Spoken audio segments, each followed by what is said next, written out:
Bismillah walhamdulillah wassalatu wassalamu ala rasulillah Muhammad ibn Abdillah wa ala alihi wa sahbihi wa mawala amma ba'du. Rabbi shrah li sadri wa yassir li amri wa hlul 'uqdatam min lisani yafqahu qawli. Rabbi zidni ilman nafi'a warzuqni fahman jayyida ya rabbal alamin. Allahumma anfa'na bima 'allamtana wa 'allimna ma yanfa'una warzuqna ilman yanfa'una. Hadirin sekalian jamaah, mari sama-sama kita mulai majlis kita, pengajian kita dan baca Al-Quran surah Al-Fatihah. Mudah-mudahan semua ilmu yang kita pelajari menjadi ilmu yang bermanfaat, hajat kita semuanya diijabah oleh Allah Subhanahu wa taala. Ala hadhihi niyyah wa ala kulli niyyatin shalihah wa ila hadratin nabi. Al-Fatihah. A'udzu billahi minasyaitonir rajim. Bismillahirrahmanirrahim. Alhamdulillahirabbil alamin arrahmanir rahim maliki yaumiddin. Iyyaka na'budu wa iyyaka nasta'in ihdinas siratal mustaqim siratal ladzina an'amta 'alaihim ghairil maghdubi 'alaihim waladdallin. Amin. Bismillahirrahmanirrahim. Al-udhiyyah. Al-mabhasul awwal ta'riful udhiyyati wa mashru'atiha wa hukmiha. Al-madhabul awwal ta'riful udhiyyah wa mashru'atiha. Al-udhiyyah lughatan ismun lima yudhahha bihi aw lima yadhbahu ayyami 'abdil adha.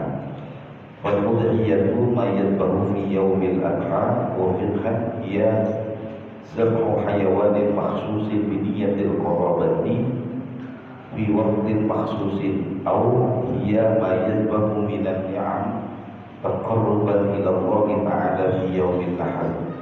Wa qad syuri'at fi sanati tsaniyah min al-hijrah az-zakati was-salati al-'idaini wa sabatat mashru'atuha bil kitab was sunnah wal ijma'.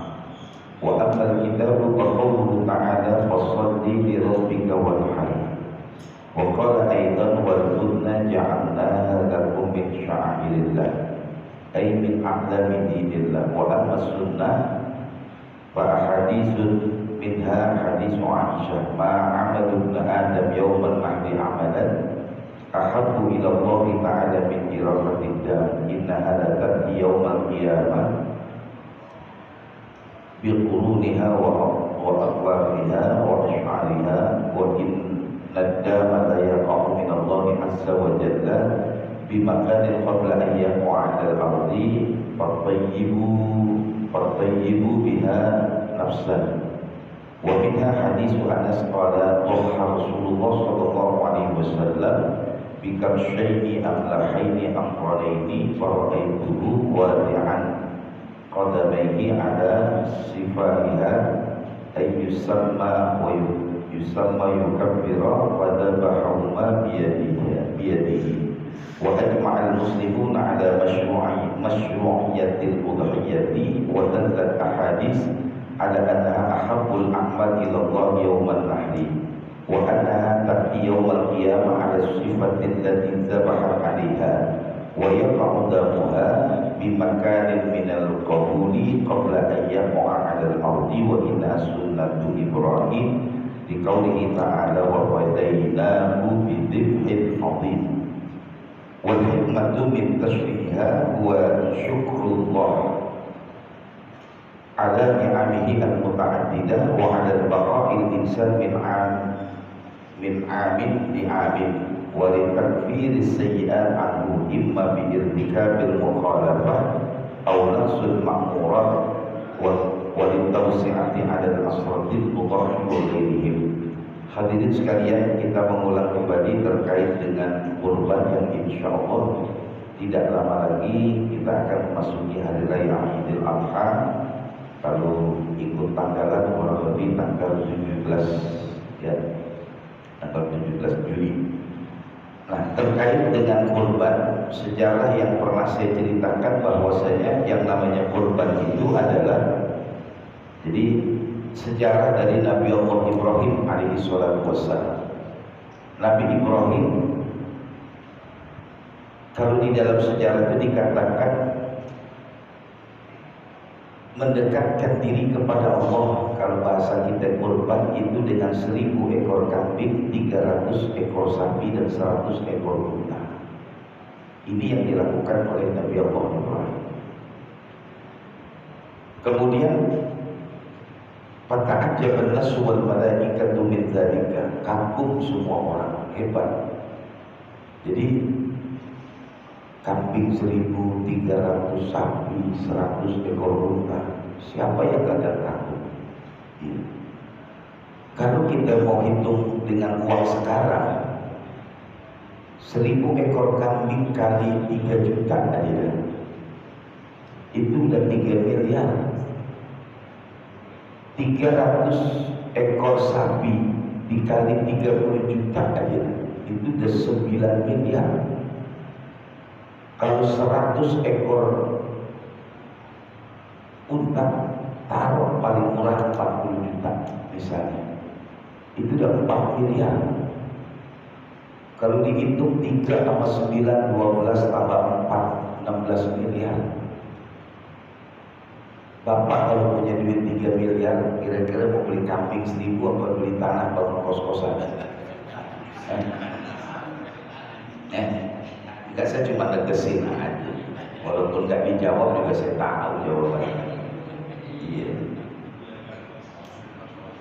Iya. Punya 3 miliar mendingan beli tanah bangun. Iya. Ini Nabi Allah Ibrahim. Maka kata Nabi Ibrahim, "Fa wallahi law kana li ibnul la'adbahannahu." Kata Nabi Ibrahim, apapun yang bisa mendekatkan saya dengan Allah tidak seberapa. Kata Nabi Ibrahim, demi Allah kalau saya punya anak saya potong, kata Nabi Ibrahim. Jangankan cuma segini, anak gue potong. Tuh kalau bahasa kita. Nah, kemudian maqam alaihi zaman pada syahadul qaul. Melewati waktu yang cukup panjang, Nabi Ibrahim lupa dengan kalimat. Ya tadi kalimat tadi itu. Kalau saya punya anak saya potong. Maka di ayat di surah As-Saffat dijelaskan falamma balagha ma'ahu sa'ya, ketika Nabi Allah Ibrahim itu punya anak Nabi Allah Ismail, falamma balagha ma'ahu sa'ya, kemudian Nabi Ismail itu udah bisa bantuin ayahnya Nabi Allah Ibrahim, baru di situ datang perintah dari Allah. Datang perintah dari Allah. Nah, perintahnya Allah itu apa? Inni ara fil manami anni asbahuka fanzur madza tara. Ketika Nabi Allah Ibrahim di tanggal 8 Zulhijjah, kalau kita bilang Yaumut Tarwiyah, itu kita puasa pertama tuh Yaumut Tarwiyah, nanti puasa lagi Yaumul Arafah, nanti tanggal 10 Lebaran. Itu di Yaumut Tarwiyah pertama kali Nabi Allah Ibrahim mimpi. Ya Ibrahim, aufa bin nadzarik, Nabi Ibrahim tunaikan janjimu. Malam pertama Nabi Ibrahim apa dari Allah, aminas syaitan, atau cuma dari syaitan.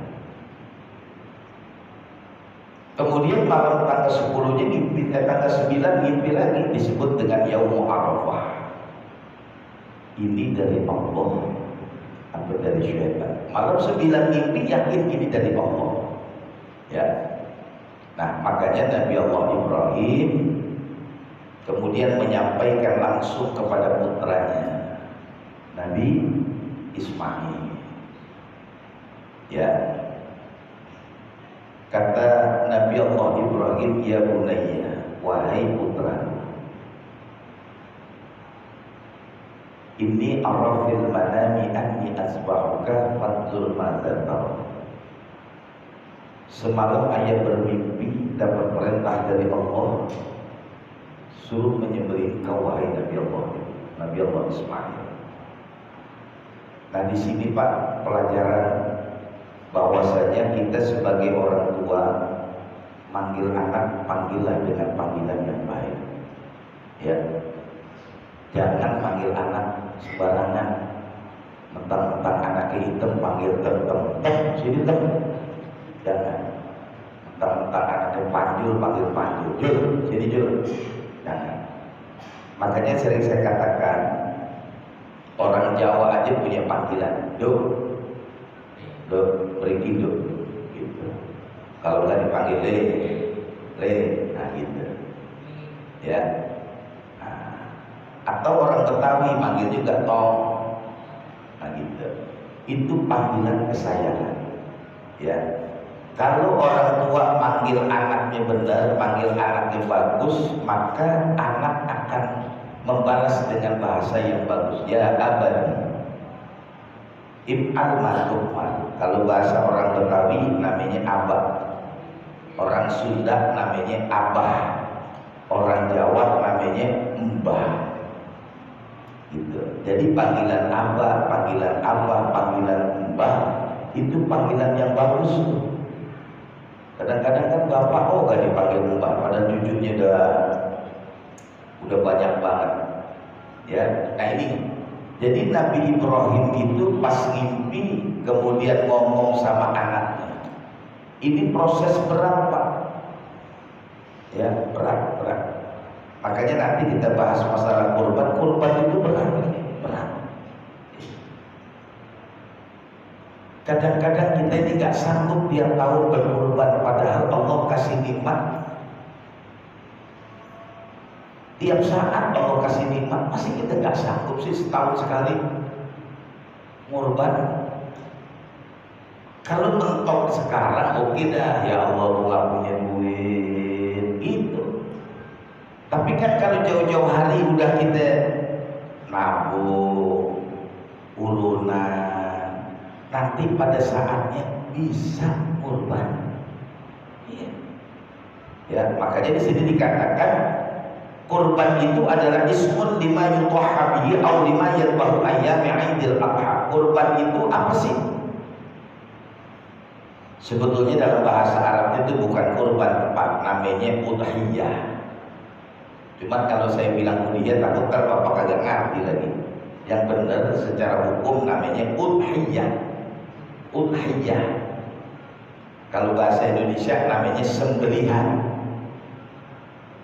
Ya, nah di kita ini kalau dipakai bahasa begini dia nggak ngerti, dia tahunya lo korban kalau tahun ini begitu. Kalau bilang lo udhiyah nggak, apaan tuh dia bener begitu. Padahal yang benar secara hukum namanya udhiyah. Nah, yang dikatakan dengan udhiyah atau kurban menurut bahasa ini umumnya itu adalah lima yadbahu ayyami 'idil adha. Secara bahasa yang namanya kurban itu apa saja yang disembelih di hari raya Idul Adha itu namanya udhiyah atau kita bahasain kurban. Ini yang sering orang nanya tuh ke saya, Ustaz. Kita ini kan belum bisa beli kambing, gimana kalau kita motong ayam, kurban gak tuh? Kan gitu. Kalau secara hukum itu bukan kurban, tapi secara istilah iya. Ya, kalau hukum bukan kurban, ayam yang dipotong, entok yang dipotong, soang yang dipotong. Kalau secara hukum bukan, tetapi secara istilah iya. Istilah, ya. Nah, kalau secara hukum yang dinamakan kurban itu apa? Wa fiqhan hiya zabhu hayawanin makhsusin bi niyatil qarabah bi waqtin makhsusin. Nah, secara hukum yang namanya kurban apaan tuh? Yang namanya udhiyah itu apaan? Ada 3 nih komponennya. Pertama, zabhu hayawanin makhsusin, hewannya khusus. Yang kedua, biniyatil qarabah, niatnya buat kurban. Yang ketiga, fi waqtin makhsusin, waktunya udah ditentuin. Jadi hewannya ditentukan, niatnya kurban, waktunya udah ditentuin. Ini harus ada 3-tiganya. Enggak ada 3-tiganya tidak dinamakan udhiyah atau kurban menurut bahasa kita. Ya. Hayawanin maksus, hewan yang sudah ditentukan untuk kurban. Onta, sapi, kambing. Ini kalau ada yang motong di luar ini nggak termasuk kurban. Ayam, entok, soang, burung itu nggak termasuk, ya. Nah, dari 3, onta, sapi, kambing, nah ini hewannya. Kemudian niatnya kurban. Nah, yang ketiga, waktunya harus di hari raya Idul Adha, tanggal 10, tanggal 11, tanggal 12, tanggal 13, gitu ya. Saya kasih contoh. Kalau ada orang yang motong ayam, niatnya kurban, waktunya Idul Adha, ini bukan kurban. Ya, kenapa? Karena ayamnya bukan binatang untuk kurban. Taruh dah contoh kedua. Bapak motong kambing, niatnya kurban. Ini 2 udah benar, kambingnya benar, niatnya benar. Waktunya Muharram, berarti kan udah lewat haji, bukan dinamakan kurban. Kenapa? Kambingnya benar, niatnya benar, waktunya salah. Atau yang dipotong kambing, waktunya benar, hari raya Idul Adha, niatnya akikah, maka kambing itu bukan kambing kurban, tapi kambing akikah. Gitu ya. Jadi 3-tiganya harus benar, binatangnya entah kambing entah unta. Yang kedua, niatnya harus kurban.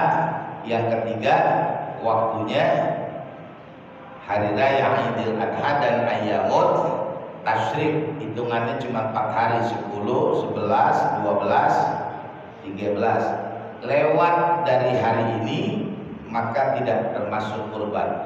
Atau belum masuk tanggal 10 Zulhijjah, bukan termasuk kurban. Ya, itu. Jadi yang dinamakan kurban apa? Menyembelih hewan yang sudah ditentukan atau hewan yang khusus dengan niat kurban pada waktu yang sudah ditentukan atau waktu yang khusus. Ya, ini nanti kalau Bapak ditanya, kudu paham nih sama jamaah teman-teman kita. Ya, karena kita ngaji, biasanya orang ngaji banyak ditanya. Kurban apa sih bang? Ya gue nggak tahu, lah kan ngaji. Ya kan gue ngaji doang, gue nggak ngerti. Gitu. Takutnya begitu kagak enak. Minimal Bapak bisa jawab walaupun mungkin belum lengkap. Nah, kemudian waqad syuri'at bis-sanati tsaniyah minal hijrah kaz-zakati was-salatil 'idain. Nah, kurban itu mulai dilakukan, mulai disyariatkan itu di tahun kedua hijrah. Itu sampai zakat, sholat id, itu baru dilakukan. Artinya gini, semasa Rasulullah berada di kota Mekah belum dilakukan kurban, belum, masih di Mekah. Ketika Rasulullah hijrah ke kota Madinah, 1 tahun setelah menetap di Madinah, maka di tahun keduanya, maka di situ disyariatkanlah kurban. Ya. Nah, kemudian dasarnya kurban apaan? Pertama, firman Allah, inna a'tainakal kautsar fasholli li rabbika wanhar. Itu dasar ayatnya.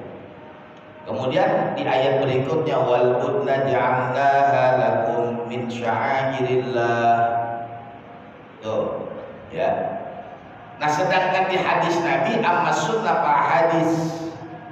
Di hadis Nabi pertama ma'amalu ibnu Adam yauman nahri amalan ahabbu ilallahi ta'ala min iraqatid dam.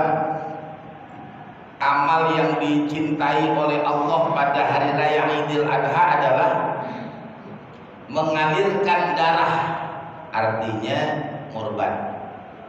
Ya. Wa inna dama, sesungguhnya darah yang mengalir itu akan menjadi ampunan buat kita. Kemudian dasar hadis apa lagi? Doha Rasulullah sallallahu alaihi wasallam bikabsyaini amlahaini aqrainaini.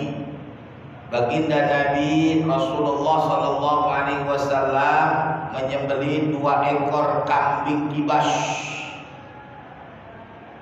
Amlahaini yang putih, aqranaini yang bertanduk.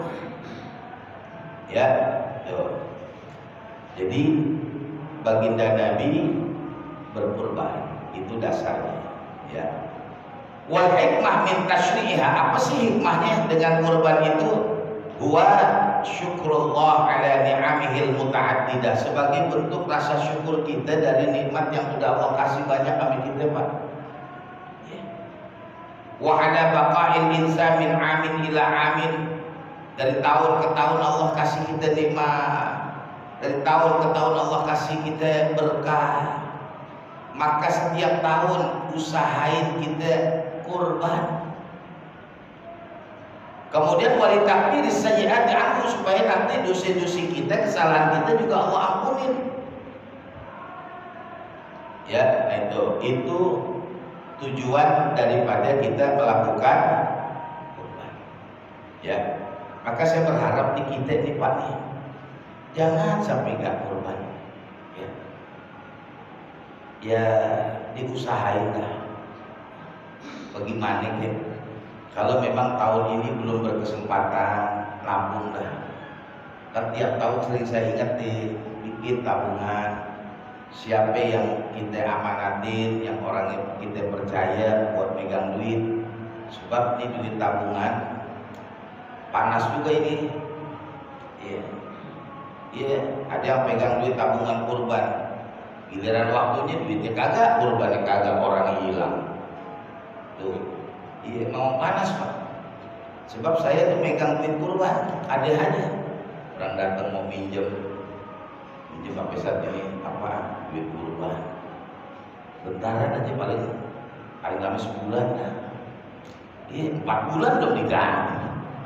Nah, kan kalau udah masanya begini kan kita yang repot, besok mau beli hewan. Kalau saya tegas-tegasan, duit ada, cuman bukan duit saya. Kalau mau pinjam, nih orang-orang yang nitip duit ke saya, tanya ini semuanya nih, ada 30 orang. Lu tanya atu-atu. Kalau dia kasih, kok kasih? Iya. Nah, kan pegang duit banyak juga Pak. Hampir 200 juta cash, begitu. Makanya udah ada barang saya bayar gitu aja dah, biar aman tuh duit. Ya, itu. Ya kalau kita nggak motivasi dengan cara nabung, ujung-ujungnya berat gitu Pak. Ya, 3,5 juta, berat banget gitu. Tapi kan kalau kita nabung minimal, alhamdulillah tabungan dapat 2 juta. Emang berapa sih kurban sekarang? 3,5 juta. Kan tinggal nambahin 1,5 juta. Nggak berat. Kalau ujung-ujung 3,5 juta berat. Itu ya, kalau alhamdulillah sih di tempat saya sudah lumayan, ada 10 ekoran. Ya lumayan kalau alhamdulillah. Ya motivasi aja. Ya itu. Nah kemudian apa sih hukumnya kurban? Nah ini hukumnya nih. Hukumnya kurban itu ikhtalafal fuqaha fi hukmil udhiyati hal hiya wajibatun aw am hiya sunnatun. Apakah kurban itu wajib atau sunnah sih? Faqala Abu Hanifah wa ashabuh innaha wajibatun marratun fi kulli amin 'ala al-muqimi min ahli al-amsar wa dzakara at-Tahawi wa ghairuh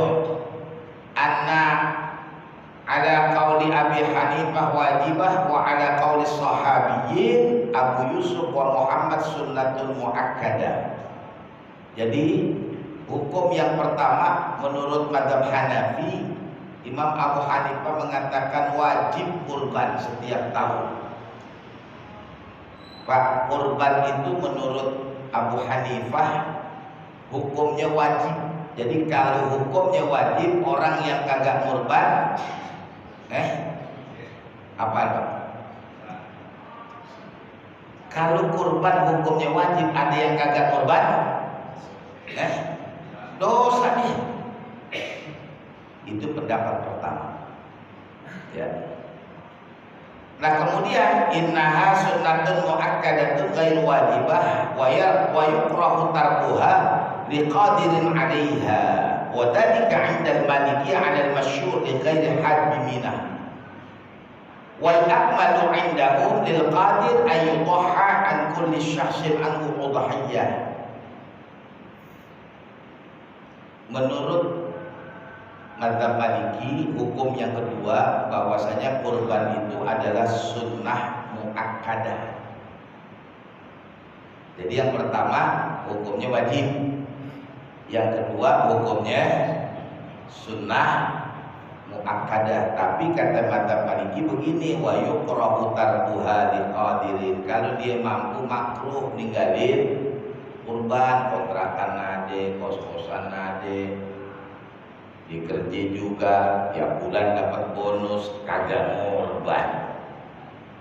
Ya, nah gitu. Wal akmalu yang sempurna itu menurut mazhab Maliki diqadirin ayyuqaha min kulli syahsin 'indahu udhiyah. Kalau bisa yang cakep satu orang satu hewan kurban. Suami atau istri atau anak atau terus begitu, yang cakep, yang sempurna, ya. Nah, itu hukum yang kedua. Wahia 'inda Syafi'iyah, hukum yang ketiga menurut mazhab Imam Syafi'i dibagi menjadi dua. Pertama sunnatu 'ainin lil munfaridi fil umuri marrah. Kata mazhab Syafi'i minimal orang itu berkurban minimal setahun, minimal seumur hidup sekali, minimal. Ya. Nah, hukum yang kedua menurut mazhab Syafi'i namanya sunnah juga. Kata mazhab Syafi'i yang pertama sunnatu ain, yang kedua namanya sunnah kifayah. Apa itu sunnah kifayah?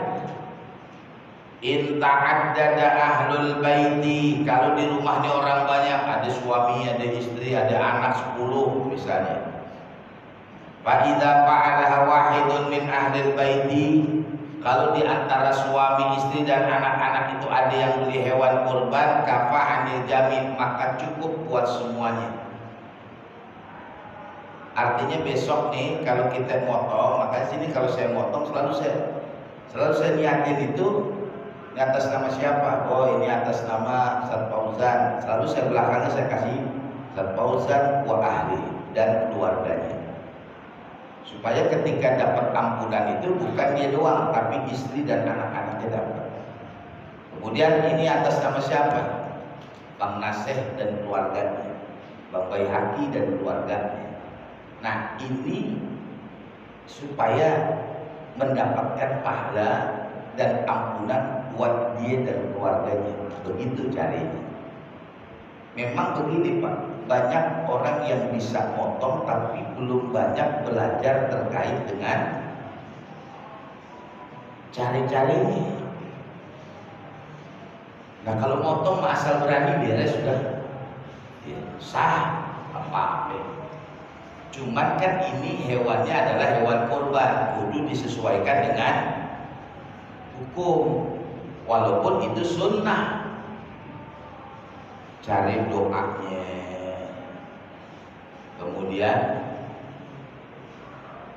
cari motongnya, gitu. Ya, saya sering perhatiin gitu ya Allah. Emang sih bisa, ya main potong-potong aja gitu. Kan pisaunya harus benar yang tajam. kasih saya perhatiin ya. Dan kalau kita kagak suruh ngambek, iya, kita ajarin, iya kita ajarin, biasanya nggak juga ada, iya, ini pinter aja begitu. Saya potong tuh belajar, kadang diingetin sama Ki Hasan Asy'ari almarhum,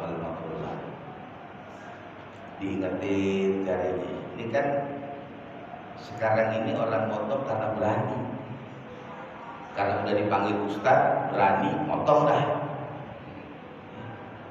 Ditanya doanya juga dia nggak tahu. Yang penting bisunya tajam, yang penting kena leher. Iya bener, nggak salah, bener, cakep. Cuma ada sunnah-sunnahnya yang perlu dikerjain sama tukang potong. Lupa, ya begitu. Bukan aku kemarin motong semua aku potong. Ya lu kudu baca juga doanya ini. Bukan apa-apa, ini kambingnya kambing kurban. Kalau kambing akikah ke kambing buat acara nggak ada masalah. Potong yang penting baca bismillah jadi. Tuh ya. Jadi gini. Secara hukum yang namanya kurban itu satu wajib mazhab Hanafi, yang kedua sunnah muakkadah mazhab Maliki. Nah, mazhab Imam Syafi'i terbagi menjadi dua, satu sunnatu ainin. Artinya sunnatu ainin apaan? Minimal kita ini seumur hidup pernah kurban. Tapi yang kedua yang harus kita pakai namanya sunnah kifayah. Minimal dalam satu keluarga satu ekor. Artinya kalau di musola kita minimal dalam satu keluarga itu satu urunan. Lagi anak udah pada kerja, lakinya kerja, bininya kerja, anaknya kerja, kagak ngurban. Jangan. Ya kadang-kadang kan begini Pak, kita ini bikin kupon tiap tahun nambah. Iya. Kalau tiap tahun bikin kupon murah, enakan dikit dah. Tahun kemarin kita bikin kupon 600, sekarang 300 aja dah. Yang 300 udah ogah terima. Cakepan tuh. Ini bikin tahun naik. Lah hewan kurbannya, iya. Hewan kurbannya kagak naik-naik, segitu-segitu juga. Kadang ada minta tambahan kupon, tambahin apa kuponnya? Iya. Ini warga udah mulai nambah nih. Dia nggak mikirin tuh. Nah sekarang samping 5, kupon 1000, bagiin diri aja. Nggak kebagian. Gimana? Gue nggak mau bagian, aku musola kagak. Ya, makanya harus ada imbal balik. Ya, misalnya begini, kita ini di musola bikin 600 atau 700 kupon, kan biasa dibagi tuh RT sekian kupon, RT sekian kupon. Ini jangan sampai RT sekian ada 100 kupon, atau warganya nggak ada yang ikut ambilan. Ada nggak di sini gitu? Iya nih, misalnya Pak Nasib, Pak RT 1 tiap tahun dapat kupon nih 100, warganya nggak ada yang ikut ambilan di musola. Kalau kita coret 100 sih gimana ya? Tuh, harusnya berbagi. Nggak apa-apa Pak, ini saya ngomong pahit, tapi tujuannya untuk semuanya. Bukan Bapak doang, saya ngalamin itu sama nih. Ini pengalaman saya aja nih. Udah gila, saya pontang-panting cari semua. Telepon teman, gua kurang ngantuk nih. Gua nih, lu mau ikut gak nih? Ya dasar ikut dasar gitu. Lah orang mana-mana kurban di tempat kita, lah orang kita kagak ada yang kurban. Udah gitu nanyain. Kok dagingnya sekarang kecilan ya? Kemarin setengah kilo, sekarang cuma seperempat. Dan sekarang kan lihat dagingnya, lihat binatangnya. Iya, tapi kadang-kadang begitu, udah terima kasih protes, kagak terima, habis kita diomelin. Ya, iya maksudnya tanamkan pengertian gitu. Kalau memang hewannya tidak banyak, ya utamakan jamaah-jamaah yang rajin ke musola. Sebab jamaah yang ke musola nih, yang ini nggak dapat kupon, besok tinggal ke musola. Ya jago kalau nggak percaya. Tahun ini Pak Kumis jangan kasih kupon. Nggak dapat kupon, dia nggak datang ke musola.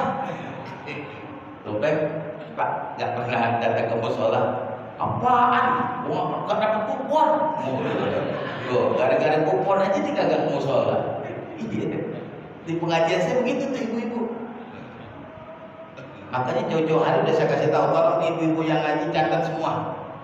Ya, jangan sampai nggak kedapatan kupon. Yang kagak ngaji nggak dapat kupon nggak apa-apa, nggak ada resiko. Tapi kalau ngaji nggak dapat kupon, resiko, dia berhenti. Resiko. Sebab yang kagak ngaji belum tentu mau ngaji. Yang udah ngaji pertahanin biar tetap ngaji, kasih dia kupon. Kalau perlu 2, kasih 2 setiap yang ngaji, dia 2, tapi bungkusannya tetap kasih aku. Saya bilang kasih kupon doang, bungkusannya atur. Enggak, kalau di tempat saya begitu. Setiap yang ngaji itu harus prioritas. Yang kagak ngaji saya nggak prioritasin, biarin aja. Iya, saya biarin aja. Jadi kagak ngaji, itulah berkah. Masih gini, biar kita ngaji, selain kita dapat ilmu, dapat berkah semuanya, juga kita dapat perhatian. Gitu, ya.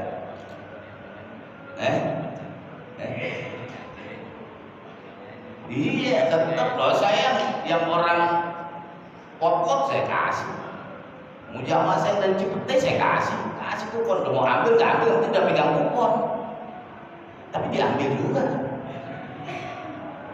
Iya, dari Cipete kata ambil.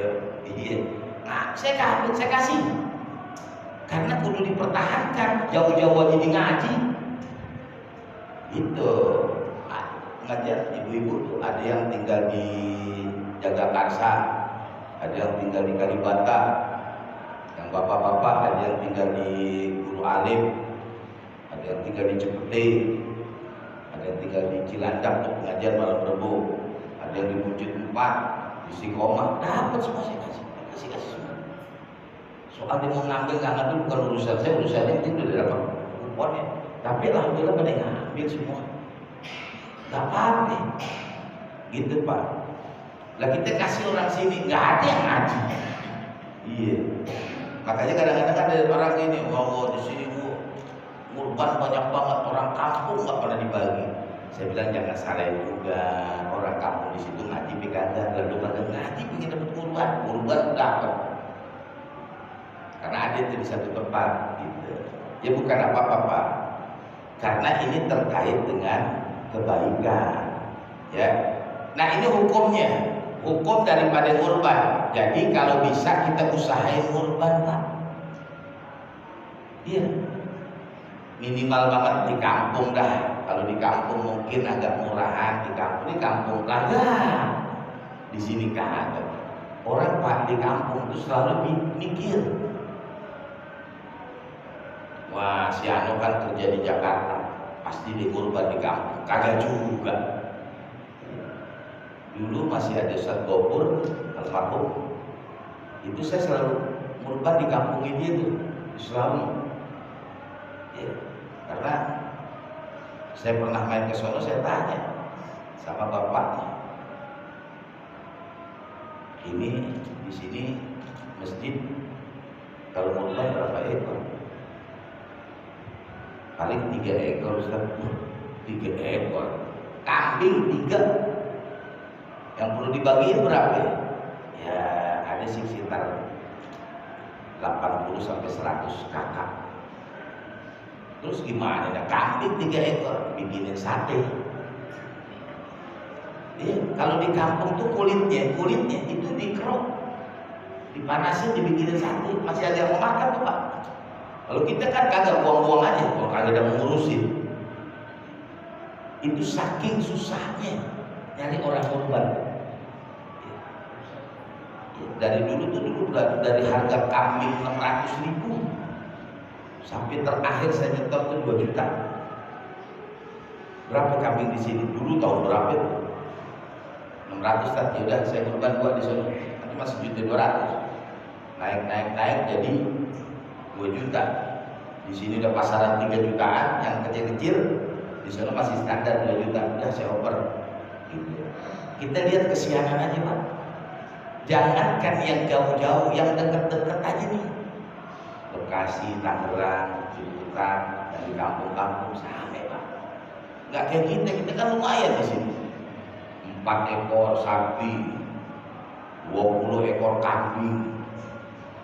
Udah gitu daging kambing nggak ada yang mau kalau gitu. Iya, benar, kita kasih kambing pulang balik lagi tuh kan rapi tuh kan. Ini di rumah nggak ada yang makan daging kambing, nah gimana nih caranya? Dan di tempat saya Pak 120 bungkus, nggak ada yang ngambil. Kasih. Saya pokoknya jangan daging kambing ya. Ya daging kambing nggak mau Ustaz, ganti aja dah. Ada 120 bungkus. Saya bawa ke pondok akhirnya ke Cikertek. 120 bungkus. Iya, kambing 21. Nggak ada yang ngambil istilahnya. Ya kan jadi berapa bungkus tuh nggak ada yang, tapi sapi orang ngambil semua. Ini herannya ketika kita ajak urunan sapi dibeli kambing. Udah gitu diminta daging sapi lagi. Nah kalau memang kita pengennya daging sapi, urunan sapi dah.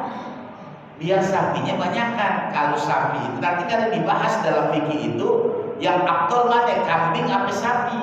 Kalau mazhab Syafi'i mengatakan sapi. Sebab kenapa? Dagingnya lebih banyak, biar bisa didistribusikan. Itu maksudnya. Ya. Nanti kita lanjutkan pada pertemuan yang akan datang. Kita tutup majlis kita. Mudah-mudahan Allah Subhanahu wa taala mengampuni dosa kita, menerima semua amal ibadah kita, hajat kita semuanya dijabah oleh Allah Subhanahu wa taala. Allah jadikan semua anak dan keturunan kita orang-orang yang beriman, bertakwa kepada Allah, bermanfaat bagi agama, nusa dan bangsa. Allah hindarkan kita semua dari bala, bencana, musibah, penyakit zahir dan batin. Kita doain yang sakit, mudah-mudahan Allah angkat penyakitnya, Allah sembuhkan segala macam penyakitnya, Allah berikan kesehatan yang sempurna.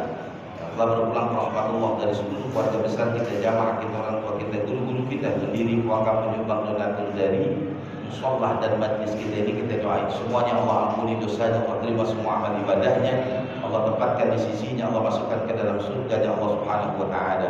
Kita semua yang hadir Allah tempatkan rezeki yang halal, yang banyak, yang barakah, yang limpah penuh dengan ridha Allah Subhanahu wa taala. Kita semua dapat melaksanakan ibadah haji, berziarah ke makam Rasulullah sallallahu alaihi wasallam. Kita doakan seluruh jamaah haji yang menunaikan ibadah haji di tahun ini, khususnya jamaah kita, mudah-mudahan semuanya mendapatkan haji yang mabrur. Ala hadhihi niyyah al-Fatihah. Bismillahirrahmanirrahim. Alhamdulillahirabbil alamin arrahmanir rahim maliki yaumiddin. Iyyaka na'budu wa iyyaka nasta'in. Ihdinas shiratal mustaqim, shiratal ladzina an'amta 'alaihim ghairil maghdubi 'alaihim waladdallin. Kedua, saya mau dibacakan Al-Quran Surat Al-Fatihah untuk pembangunan dan pembebasan pondok pesantren yang saya dirikan. Dan saya ucapkan jazakumullah khairan jazak kepada semua jamaah dan warga Baiti Sabilillah yang kemarin sudah membantu. Mudah-mudahan semuanya apa yang diniatkan dikabul, dimudahkan, dilancarkan, dan semua hajatnya dijabah oleh Allah Subhanahu wa taala, diganti menjadi penggantian yang terbaik. Al-Fatihah. A'udzubillahi minasyaitonir rajim. Bismillahirrahmanirrahim. Alhamdulillahirabbil alamin arrahmanir rahim maliki yaumiddin. Iyyaka na'budu wa iyyaka nasta'in. Ihdinas shiratal mustaqim, shiratal ladzina an'amta 'alaihim ghairil maghdubi 'alaihim waladdallin. Rabbana taqabbal minna innaka antas samiul 'alim wa tub 'alaina innaka antat tawwabur rahim. Alhamdulillahirabbil alamin. Wassalamu alaikum warahmatullahi wabarakatuh.